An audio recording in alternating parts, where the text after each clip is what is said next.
नमस्कार दोस्तों, मैं अनुज कुमार आप सभी का आपके अपने चैनल जागरव एकेडमी पर स्वागत करता हूं। दोस्तों, आज हम फिर से लेकर आए हैं टॉप 10 करंट अफेयर्स का ये सेशन शुरू करने से पहले जितने भी हमारे नए साथी जुड़े हैं, पहली बार आज हमारे चैनल पर हैं जागरव एकेडमी पर, तो प्लीज़ अपने चैनल को सब्सक्राइब कीजिएगा और बेल आइकन को प्रेस कीजिएगा, और जिससे आपको लेटेस्ट अपडेट्स मिलते रहें करंट अफेयर से रिलेटेड। तो दोस्तों, सेशन शुरू करने से पहले आज के कोट पर एक नज़र डाल लेते हैं। आज का हमारा कोट है, quote of the day, once you replace negative thoughts with positive once you will start having positive results. जैसे ही आप अपने नेगेटिव थॉट्स यानी कि नकारात्मक विचारों को पॉजिटिव वंस यानी कि सकारात्मक विचारों से रिप्लेस कर दोगे, तभी से आपको जो रिजल्ट्स होंगे, परिणाम होंगे, वो भी सकारात्मक मिलने शुरू हो जाएंगे। तो दोस्तों, कहने का मतलब ये है कि आप अपने अंदर सकारात्मक विचारों को ही रखें, नकारात्मक विचारों को नहीं। सकारात्मकता से ही आपका जो जीवन है वो धन्य हो जाएगा। तो दोस्तों, इसी मोटिवेशन के साथ शुरू करते हैं आज के top 10 current affairs. Question number 1, doctor Harshvardhan ने कोविड-19 से संबंधित नागरिकों के सवालों के पारदर्शी जवाब देने के लिए कौन सी सेवा शुरू की है? हमारे पास ऑप्शंस हैं, A covid first, B covid India Seva, C Covid जागरण और डी कोविड इंडिया जानो। तो इसका सही आंसर होगा ऑप्शन बी, कोविड इंडिया सेवा। ये एक ट्विटर हैंडल सर्विसेज है और इसके ज़रिए जितनी भी क्वेरीज होंगी उनका सॉल्यूशन दिया जाएगा। कोविड-19 से संबंधित जितनी भी क्वेरीज होंगी उनका रियल टाइम सॉल्यूशन यूजर्स को दिया जाएगा। इससे जुड़े हुए कुछ इंपॉर्टेंट फैक्ट्स हैं, एक नज़र डाल लेते हैं। इस सर्विस के तहत रिप्लाईज दिए जाएंगे ट्रेंड एक्सपर्ट्स के द्वारा जो भी सिटीजन्स की क्वेरीज होंगी, और ये एक बहुत अच्छा मीडियम है इंफॉर्मेशन को एक्सचेंज और इंटरेक्ट करने के लिए गवर्नमेंट के साथ और गवर्नमेंट का सिटीजन्स के साथ, ताकि कोई भी गलत तरीके की इन्फॉर्मेशन या फेक न्यूज़ या फेक जितनी भी बातें होती हैं वो सब सिटीजन्स तक ना पहुँचें, और एकदम ट्रांसपेरेंट जो सॉल्यूशंस हैं क्वेरीज की, यूजर्स की या सिटीजन्स की, वो उनको मिल जाएं। एकदम रियल टाइम सॉल्यूशन उनके दिए जाएंगे। और इसके साथ साथ यहाँ पर एक बहुत अच्छी बात यह है कि इसके द्वारा यहाँ पे सिटीजन्स को ना ही तो अपना कोई भी हेल्थ रिकॉर्ड देना है, सबमिट करना है, और ना ही कोई पर्सनल डिटेल्स सबमिट करनी है। यानी कि आप आसानी से एक ट्विटर हैंडल पे आसानी से अपनी कोविड-19 से संबंधित जो भी क्वेरीज हैं उनको वहाँ पे पूछ सकते हैं, और उनका रियल टाइम सॉल्यूशन भी आपको दे दिया जाएगा। तो इसी के साथ चलते हैं नेक्स्ट क्वेश्चन की ओर। क्वेश्चन नंबर 2, BRO यानी बॉर्डर रोड ऑर्गेनाइजेशन ने डैश में सुबनसिरी नदी पर दापोर रिजो पुल का निर्माण किया है। हमारे पास ऑप्शंस हैं, ए अरुणाचल प्रदेश, बी नागालैंड, सी मेघालय और डी असम। तो दोस्तों, इसका सही आंसर होगा ऑप्शन ए अरुणाचल प्रदेश। अरुणाचल प्रदेश में बॉर्डर रोड ऑर्गेनाइजेशन ने सुबनसिरी नदी पर एक दापोर रिजो पुल का निर्माण किया है। दोस्तों, ये पुल पहले से ही बना हुआ था, लेकिन उसमें कुछ क्रैक्स आ जाने की वजह से उसको रिकंस्ट्रक्ट किया गया है उसी जगह पर। इससे जुड़े हुए कुछ इंपॉर्टेंट फैक्ट्स हैं, एक नज़र डाल लेते हैं। तो दोस्तों, बात करते हैं इस ब्रिज की। ये सुबनसिरी नदी पर बनाया गया है। किसके द्वारा दोस्तों? बॉर्डर रोड ऑर्गेनाइजेशन के द्वारा, और इसको आंध्र प्रदेश के चीफ मिनिस्टर श्री पेमा खांडू के द्वारा वीडियो कॉन्फ्रेंसिंग के जरिए 20 अप्रैल से मूवमेंट के लिए खोल दिया गया है। दोस्तों, बात करते हैं BRO की। तो इन्होंने कोविड-19 के चलते प्रिकॉशंस के साथ इसको बहुत ही कम समय में तैयार किया है। दोस्तों, इस पुल की अहमियत इसलिए भी ज़्यादा है क्योंकि यहाँ से अरुणाचल प्रदेश में आवागमन की सुविधा मिलती है, और दोस्तों इसी के ज़रिए जितने भी सप्लाईज हैं वो इसी ब्रिज के ज़रिए यहाँ पर होती हैं। और इसी के साथ ही ये जो ब्रिज है ये लिंक प्रोवाइड करता है हमको line of actual control between India and China, यानी जो इंडिया और चाइना के बीच लाइन ऑफ एक्चुअल कंट्रोल है उसकी तरफ ये जाता है। दोस्तों, इसी के साथ बात करें, इसमें क्रैक्स आ गए थे और इसके मद्देनज़र इसको बनाया गया है, रिकंस्ट्रक्ट किया गया है, और ये director general of border road organisation, और उन्होंने जो यहाँ के एपी की एक प्रोजेक्ट चलाया उन्होंने सीई अरुणांक, उसके जरिए इसको बनाया गया है। दोस्तों बात करते हैं इसकी, ये ब्रिज 27 दिनों में कंप्लीट कर लिया गया है और इसकी जो क्षमता थी वो पहले 24 टन थी, अब इसको बढ़ाकर 40 टन कर दिया गया है। इसी के साथ बात करते हैं बीआरओ की, तो उसके डायरेक्टर जनरल हैं lieutenant general Harpal Singh, head quarter है इसका नई दिल्ली में, और इसकी स्थापना हुई थी 7 मई 1960 में। और दोस्तों ये बीआरओ है, ये डिफेंस मिनिस्ट्री के अंतर्गत एक ऑर्गेनाइजेशन है जो कार्य करती है। और बात करते हैं इसी के साथ ही गवर्नर ऑफ अरुणाचल प्रदेश की, तो दोस्तों वो हैं बीडी मिश्रा। इसी के साथ चलते हैं नेक्स्ट क्वेश्चन की ओर। क्वेश्चन नंबर 3, विश्व रचनात्मकता और नवाचार दिवस किस दिन मनाया जाता है? यानी कि वर्ल्ड क्रिएटिविटी और इनोवेशन डे किस दिन मनाया जाता है? हमारे पास ऑप्शंस हैं, ए 20 अप्रैल, बी 18 अप्रैल, सी 22 अप्रैल और डी 21 अप्रैल। तो दोस्तों अगर हम यहाँ पर बात करें, इसका सही आंसर होगा ऑप्शन डी 21 अप्रैल। 21 अप्रैल को वर्ल्ड क्रिएटिविटी और इनोवेशन डे मनाया जाता है। इसी के साथ ही बात करते हैं 20 अप्रैल की, तो दोस्तों 20 अप्रैल को भी मनाया गया था चाइनीज लैंग्वेज डे, यानी कनिजी के सम्मान में इसको मनाया गया था। और बात करते हैं 18 अप्रैल की, तो दोस्तों वर्ल्ड हेरिटेज डे सेलिब्रेट किया गया था 18 अप्रैल को, जिसकी थीम थी शेयर्ड कल्चर, शेयर्ड हेरिटेज और शेयर्ड रेस्पॉन्सिबिलिटी। और बात करते हैं 22 अप्रैल की दोस्तों, तो 22 अप्रैल को अर्थ डे सेलिब्रेट किया जाना है, अर्थ डे सेलिब्रेट किया जाएगा। तो दोस्तों इसी के साथ इससे जुड़े हुए कुछ इम्पोर्टेंट फैक्ट्स हैं, उनको जान लेते हैं। दोस्तों बात करें वर्ल्ड क्रिएटिविटी और इनोवेशन डे की, तो 21 अप्रैल को ऑब्जर्व किया जाता है, यानी 21 अप्रैल को मनाया जाता है। और इसका उद्देश्य जो है वो नए आइडियाज़ को, नए इनोवेशन को लेकर आना है, ताकि एक अच्छे वर्ल्ड की शुरुआत हो सके।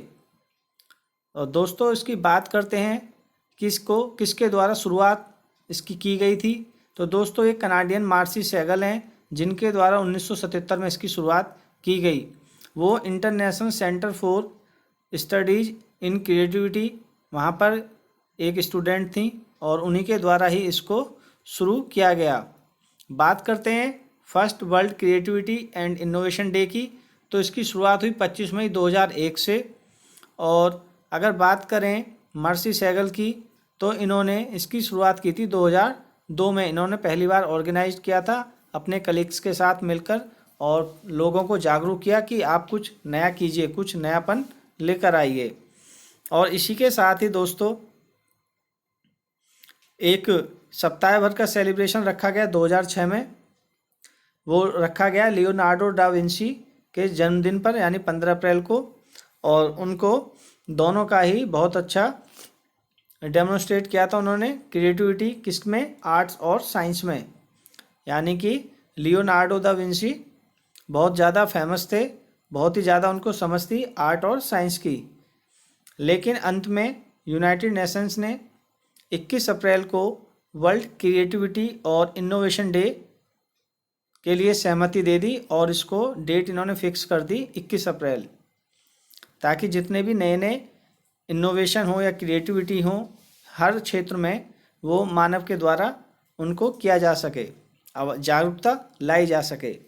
तो दोस्तों इसी के साथ चलते हैं नेक्स्ट क्वेश्चन की ओर। अगर बात करें इस इंडेक्स में भारत का कौन सा प्लेस था, तो दोस्तों 2019 में भारत का प्लेस था 52। और फर्स्ट रैंक की बात करें दोस्तों, फर्स्ट रैंक था सिंगापुर का वर्ल्ड क्रिएटिविटी और इनोवेशन इंडेक्स में। 2019 में भारत का स्थान था 52वां। तो दोस्तों इसी के साथ चलते हैं नेक्स्ट क्वेश्चन की ओर। क्वेश्चन नंबर 4, वित्त मंत्री निर्मला सीतारमण ने 20 अप्रैल को नई दिल्ली में वीडियो कॉन्फ्रेंस के माध्यम से न्यू डेवलपमेंट बैंक के बोर्ड ऑफ गवर्नर्स की वार्षिक बैठक की अध्यक्षता की। तो दोस्तों हमको बताना है कि उन्होंने कौन सी वार्षिक बैठक की अध्यक्षता की थी? तो हमारे पास ऑप्शंस हैं, ए 7वीं, बी 3री, सी 5वीं और डी 6ठी। तो दोस्तों इसका सही आंसर होगा ऑप्शन सी 5th, यानी 5वीं वार्षिक बैठक की अध्यक्षता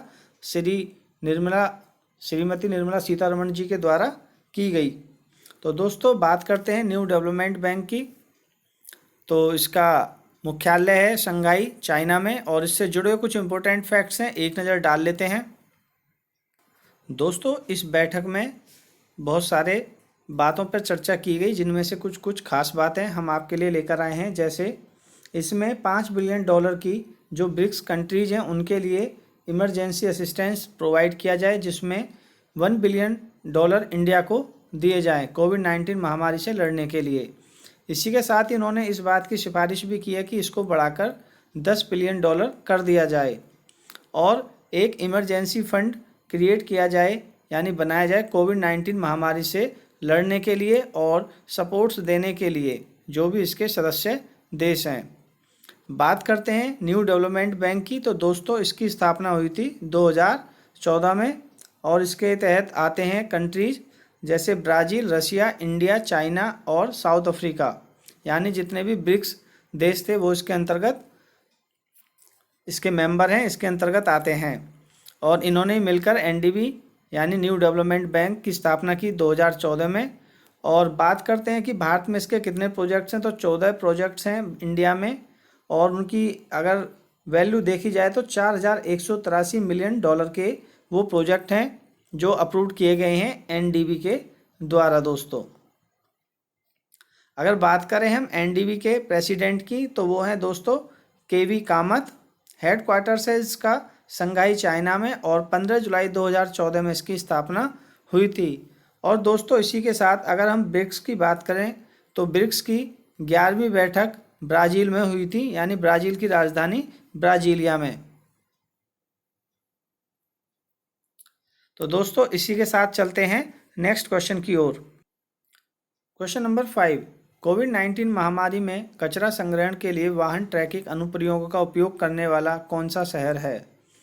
तो दोस्तों हमारे पास ऑप्शंस हैं, ए इंदौर, बी दिल्ली, सी मुंबई और डी चंडीगढ़।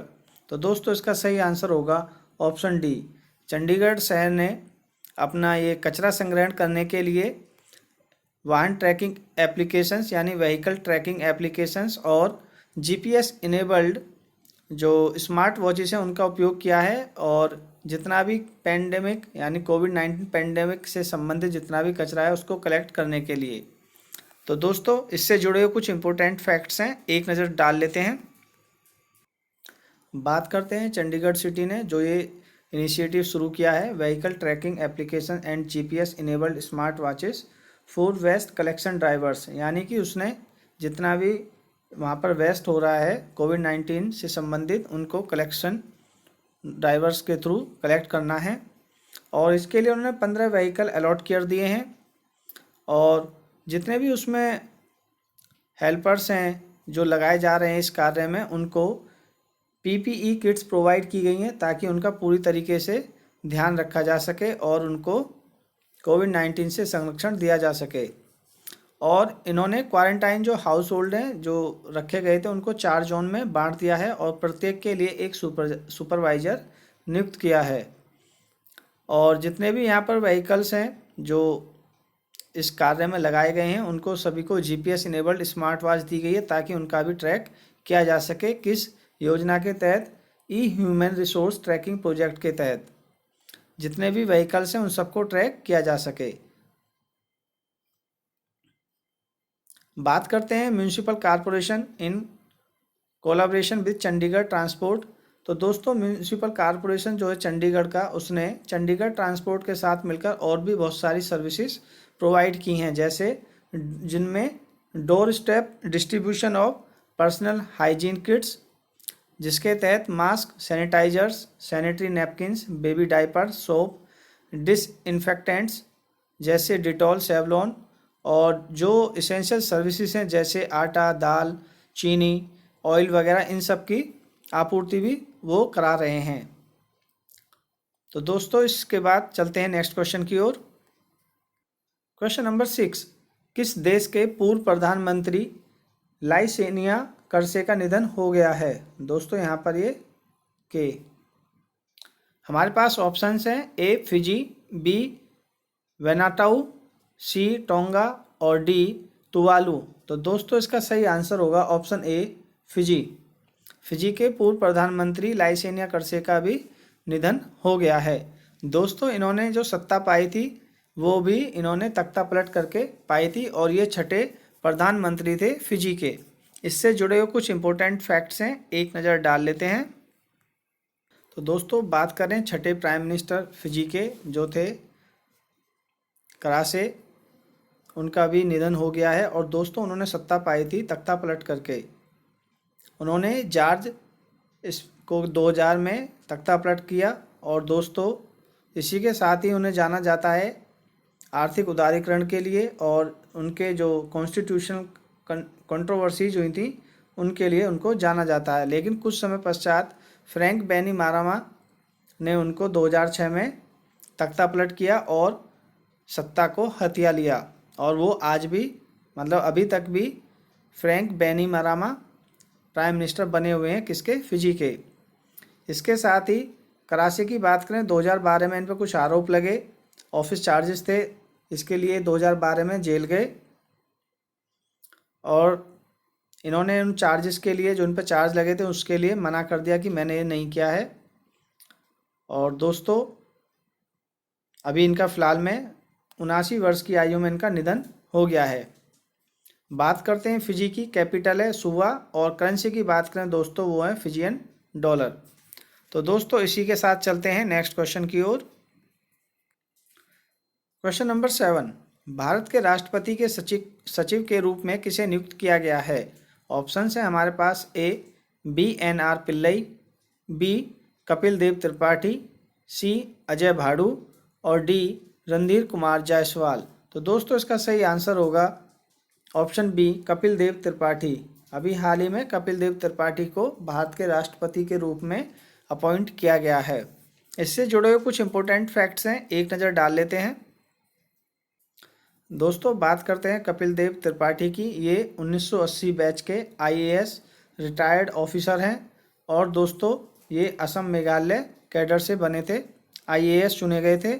और इनकी बात करें ये सेक्रेटरी चुने जाने से पहले ये चेयरमैन थे पब्लिक इंटरप्राइजेस सिलेक्शन बोर्ड के। और दोस्तों इनका टेन्योर कॉन्ट्रैक्ट बेसिस पर है, यानी कि ये जब तक हमारे राष्ट्रपति हैं तब तक ये अपने पद पर बने रहेंगे। तो दोस्तों इसी के साथ चलते हैं नेक्स्ट क्वेश्चन की ओर।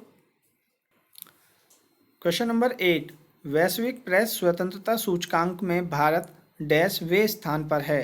हमारे पास ऑप्शंस हैं 140, बी 143, सी 142 और डी 141। तो दोस्तों इसका सही आंसर होगा ऑप्शन सी 142। तो दोस्तों इससे जुड़े हुए कुछ इंपॉर्टेंट फैक्ट्स हैं, एक नज़र डाल लेते हैं।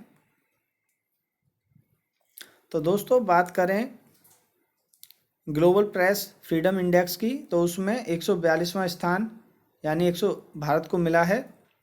180 देश इसमें शामिल हुए थे और इस रिपोर्ट को जारी करता है दोस्तों रिपोर्टर्स विदाउट बॉर्डर्स। और ये एक NGO है दोस्तों और इसको रिपोर्टर्स सैंस फ्रंटियर्स के नाम से भी जाना जाता है। दोस्तों इन्होंने जो ये रिपोर्ट जारी की है, इन्होंने इंडिया के रिकॉर्ड्स की बात करें तो इन्होंने पाया कि 2019 में किसी भी जर्नलिस्ट की कोई डेथ नहीं हुई है, जबकि 2018 में 6 जर्नलिस्ट की डेथ हुई थी, यानी कि उनके मर्डर्स हुए थे। उसी के बिहार पर ये रिपोर्ट इन्होंने जारी की है, यानी कि पहले से इसमें सुधार है। लेकिन फिर भी 140 के स्थान पर 2 पायदान खिसक गया है, भारत 142वें पायदान पर आ गया है। अगर बात की जाए साउथ एशिया की, तो साउथ एशिया में जितने भी कंट्रीज आते हैं उनकी सबका जो रैंक है एकदम पुअर प्लेस पर है। बात की जाए उनमें पाकिस्तान की तो वो 145 पर है और बांग्लादेश की बात की जाए तो वो 151 पर है। दोस्तों इस इंडेक्स में पहले स्थान पर है नॉर्वे और ये 4 साल से लगातार बना हुआ है पहले स्थान पर। और चाइना की बात करें तो दोस्तों 177वीं पोजीशन पर है।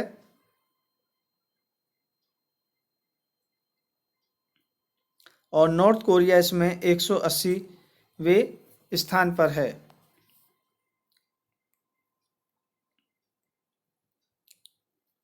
बात करें रिपोर्टर्स विदाउट बॉर्डर्स की, इसका हेडक्वार्टर पेरिस फ्रांस में है और इसके डायरेक्टर जनरल हैं क्रिस्टोफ डेलोरे और इसकी स्थापना हुई थी 1985 में।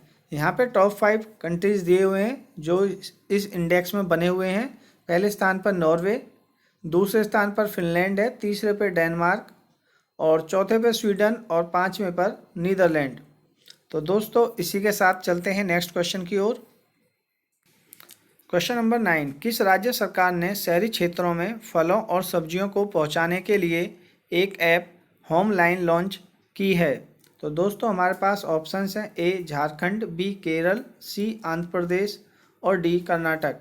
तो दोस्तों इसका सही आंसर होगा ऑप्शन डी कर्नाटक। दोस्तों इससे पहले छत्तीसगढ़ ने भी सीजी हाट के नाम से एक ऐप लॉन्च की थी जो फल और सब्जी पहुंचाने के लिए लॉन्च की गई थी। तो इससे जुड़े हुए कुछ इंपॉर्टेंट फैक्ट्स हैं, एक नज़र डाल लेते हैं। तो दोस्तों कर्नाटक के चीफ मिनिस्टर BS येदियुरप्पा ने इस ऐप को लॉन्च किया है, होम लाइन को। और दोस्तों इसका उद्देश्य ये है कि ये डिलीवरीज करे ग्रोसरीज और वेजिटेबल्स की, ताकि लोग अपने घरों में ही लॉकडाउन में अपने घरों पर ही रहें। दोस्तों इस ऐप को पहले बेंगलुरु की साउथ पार्लियामेंट कॉन्स्टिट्यूंसी में इस्तेमाल में लाया गया था, लेकिन बाद में इसको बृहद बेंगलुरु महानगर पालिका के साथ इसने पार्टनरशिप की और इसने बहुत सारे जो डिलीवरी सर्विसेज हैं जैसे Dunzo, Rapido, Housejoy, Shadowfax और स्विगी, इन सबको मिला लिया ताकि डिलीवरी को बहुत ज़्यादा सुगम बनाया जा सके। ये मात्र 10 रुपये की फ़ीस पर 3000 डिलीवरी पार्टनर्स हैं जो अपनी डिलीवरीज देंगे मात्र 10 रुपये की फ़ीस के लेने के बाद। इसी के साथ बात करते हैं दोस्तों कर्नाटक की। कर्नाटक के चीफ मिनिस्टर हैं BS येदियुरप्पा। गवर्नर की बात करें वजुभाई वाला और कैपिटल है बेंगलुरु और इसकी फॉर्मेशन हुआ था इस स्टेट का 1 नवंबर 1956 में। तो दोस्तों इसी के साथ चलते हैं नेक्स्ट क्वेश्चन की ओर। क्वेश्चन नंबर 10, किसे सिटी यूनियन बैंक का MD और CEO फिर से नियुक्त किया गया है? ऑप्शन है हमारे पास, A AN कामाकोडी, B lingam Venkat Prabhakar, C Sandeep Bakshi और D अरुण सक्सेना। तो दोस्तों इसका सही आंसर होगा ऑप्शन A AN कामाकोडी। AN कामाकोडी को दोबारा से सिटी यूनियन बैंक का MD और CEO नियुक्त कर दिया गया है और RBI ने भी इनके अपॉइंटमेंट को मंजूरी दे दी है। तो दोस्तों इससे जुड़े हुए कुछ इंपॉर्टेंट फैक्ट्स हैं, एक नज़र डाल लेते हैं। तो दोस्तों बात करते हैं इनके अपॉइंटमेंट की, रीअपॉइंटमेंट की। तो ये 1 मई 2020 से प्रभावी होगा और ये 3 साल तक के लिए इनका अपॉइंटमेंट है। बात करते हैं ये सिटी यूनियन बैंक से 2003 में जुड़े थे और 2011 से MD और CEO बने हुए थे। सिटी यूनियन बैंक की बात करें दोस्तों, इसकी स्थापना हुई थी 31 अक्टूबर 1904 में। हेडक्वार्टर्स की बात करें कोम्बाकोनम तमिलनाडु में इसका हेडक्वार्टर है और चेयरमैन है इसके R मोहन और MD और CEO जिनका अभी रीअपॉइंटमेंट हुआ है कामाकोडी। और दोस्तों इनकी बात करें कि किनके द्वारा इसको स्थापित किया गया था, R संतानेम अय्यर, S कृष्णा अय्यर और V कृष्णस्वामी अयंगर के द्वारा इसके स्थापना की गई थी।